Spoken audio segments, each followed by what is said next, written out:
Bonsoir à tous et bienvenue sur TFM. Dans l'actualité de ce jeudi, la synergie des organisations de la société civile pour la paix demande de la clémence en faveur des détenus retenus pour des délits mineurs. Face à la presse cet après-midi, le collectif invite les prisonniers grévistes de la faim à stopper la jet. Maïmouna Ndiaye. Autour de cette table, des organisations membres de la société civile.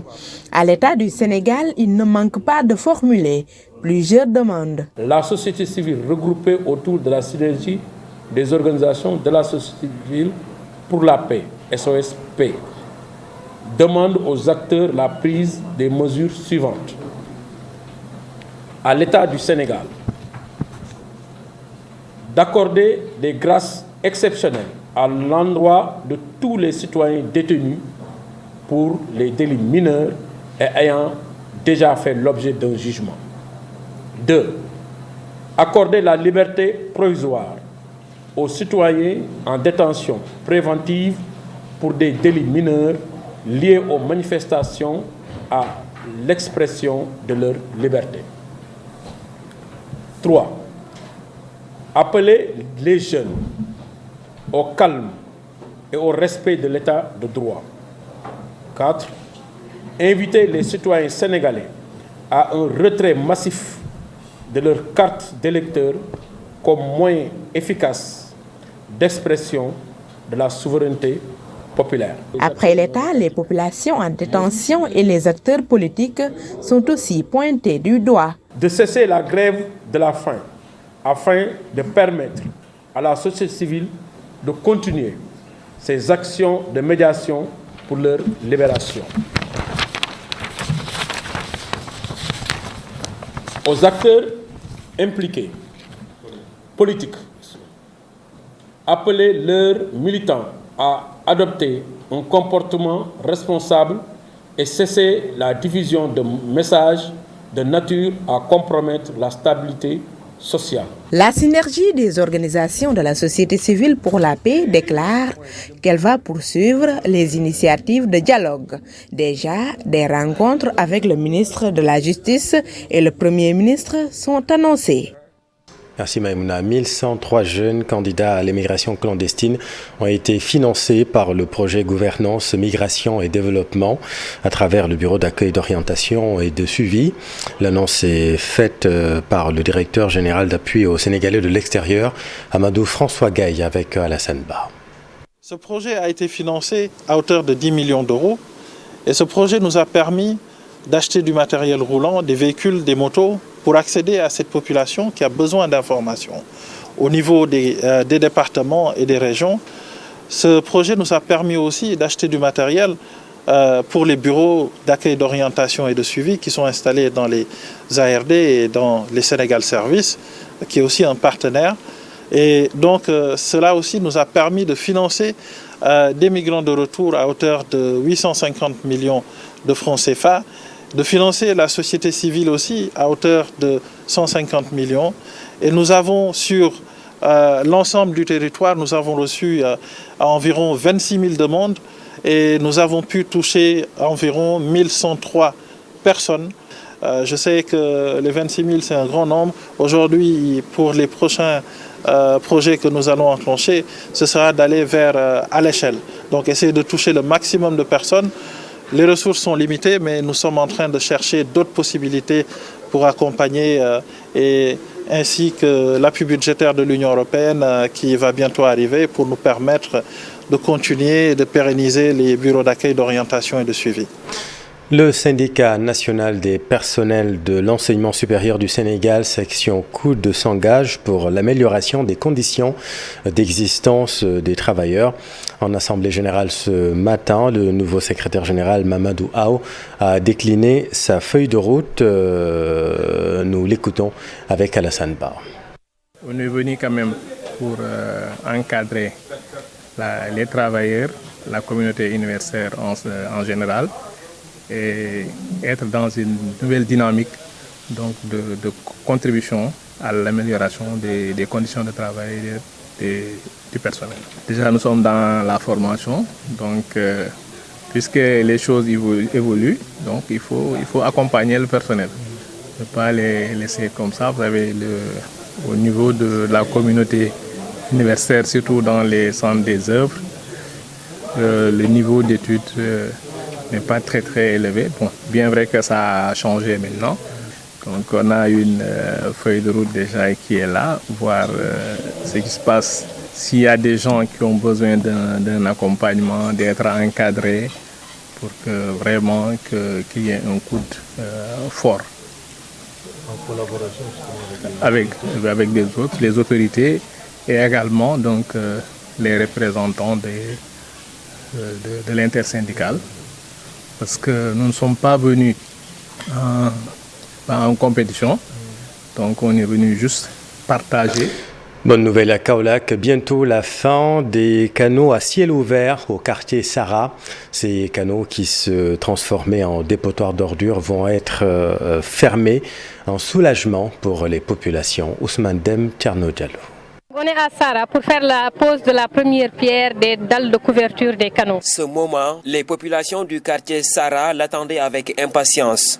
Avec ces canaux à ciel ouvert, elles n'étaient pas en sécurité. Pour sécuriser les riverains, en plus de ça, pour éviter que certaines ordures soient jetées dans les canaux, dans le cadre de l'assainissement de Kaolack. Donc, ce projet consiste à faire le curage des canaux et à couvrir tous les canaux, à fermer tous les canaux. Dans certains endroits de la commune de Kaolack, les canaux à ciel ouvert sont transformés en dépotoirs d'ordures. C'est pour cette raison que leur fermeture paraît cruciale pour la municipalité. Actuellement, on est sur notre phase pour fermer les canaux. On a curé les canaux, maintenant l'eau circule sans problème sur certains endroits. Maintenant, le reste, c'est de le fermer. Donc, nous sommes avec l'équipe. C'est un travail qui va durer pendant 12 mois sur 6 km. Et c'est comme ça qu'on va continuer, Inch'Allah, pour donner à Kaolack vraiment l'image que nous souhaitons. Malgré cela, des efforts sont consentis par la municipalité pour lutter contre l'insalubrité à Kaolack. Donc, personne n'ignore pas que si ces 2 ans-là, nous avons travaillé pour que la salubrité est presque disparue. Bon, et ça, nous remercions la population aussi qui doivent continuer à nous aider pour que les points propres que ICC a mis, qu'on essaye de l'utiliser. Depuis plus d'une décennie après leur construction, ces canaux n'ont jamais été fermés. C'est pour cela que les populations ont salué ce projet de l'équipe municipale de Kaolack. Merci Ousmane. Une solution aux difficultés d'approvisionnement en poissons dans la commune de Ndiéné-Lagane et ses environs. Des infrastructures pour l'élevage de poissons y seront construites prochainement. Le site est déjà trouvé et selon l'Agence nationale d'aquaculture, c'est un financement de 280 millions de francs CFA. Aminata Goudjabi et Abdou Karim Bey. Lagane, la directrice de l'Agence nationale d'aquaculture, a rencontré les jeunes et les femmes. L'atelier organisé a permis d'informer sur le projet aquacole prévu dans cette commune du département de Gossas. Plus de 200 jeunes et de femmes de cette localité vont enfin trouver de l'emploi. Et le site de Ndiéné-Lagane, qui doit faire très bientôt l'objet de réalisation, a nécessité aujourd'hui, en tout cas, un atelier de sensibilisation. Rappelez que c'est un projet ici pour un montant de 280 millions pour la commune de Ndiéné-Lagane, qui doit permettre la réalisation de 260 emplois directs et indirects, mais également la production de plus de 200 tonnes de produits halieutiques. Le choix de cette commune pour la mise en œuvre d'un tel projet est judicieux. À Ndiéné-Lagane, s'approvisionner en poissons ou autres fruits de mer est souvent difficile. À Ndiéné-Lagane, c'est un site qui mérite un projet de cette envergure, car la commune de Ndiéné-Lagane étant située dans la zone intérieure du pays, donc je crois qu'on peut dire qu'à Ndiéné, il n'y a ni la mer, ni un fleuve. Donc je crois qu'un projet comme Aquacole, qui va nous permettre au moins d'élever des poissons, je crois que ça sera une très bonne chose. Le même investissement sera fait à Palmarin et c'est dans le cadre du projet de gestion des ressources naturelles PGRN. Le PGRN est un projet financé par la Banque mondiale pour l'État du Sénégal, pour le ministère de l'Environnement et le ministère des Pêches et de l'Économie maritime dans le cadre de la gestion ou de la régénération des ressources naturelles. Donc c'est un programme plus de 100 milliards dont 50 milliards par département ministériel. Or, dans ce programme, nous avons une composante aquaculture d'un montant de 5,5 milliards qui est exécutée par l'ANA. L'Agence nationale d'aquaculture entame ainsi une série d'ateliers d'information sur le projet de gestion des ressources naturelles. Le PGRN intervient dans au total 8 régions du Sénégal. Et puis en mode sport, la Ligue européenne des champions reprend ses droits les 19 et 20 septembre pour la première journée.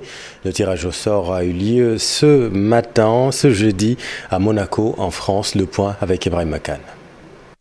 Le PSG New Look devra se montrer très convaincant dans la phase de poule pour passer le premier tour. Les hommes de Luis Enrique ont hérité de la poule F, un groupe considéré comme le groupe de la mort en compagnie du Borussia Dortmund, de l'AC Milan et de Newcastle. Pour son retour en C1, 21 ans après, le Racing Club de Lens dans le chapeau 4 a été relativement épargné par le tirage au sort.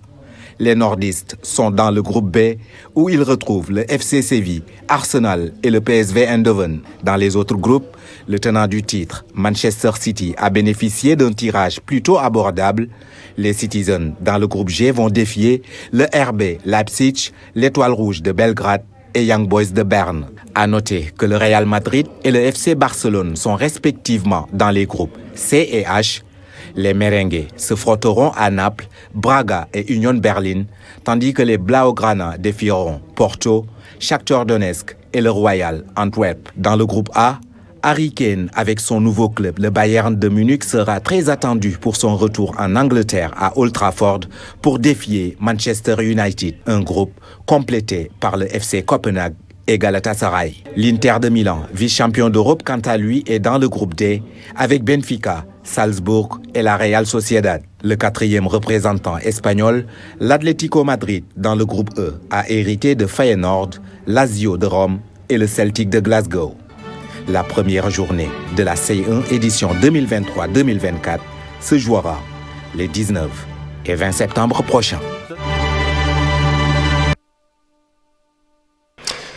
C'est la fin de cette édition. Merci infiniment de l'avoir suivi. Restez en compagnie de nos programmes. Vous êtes au bon endroit. Bonne soirée.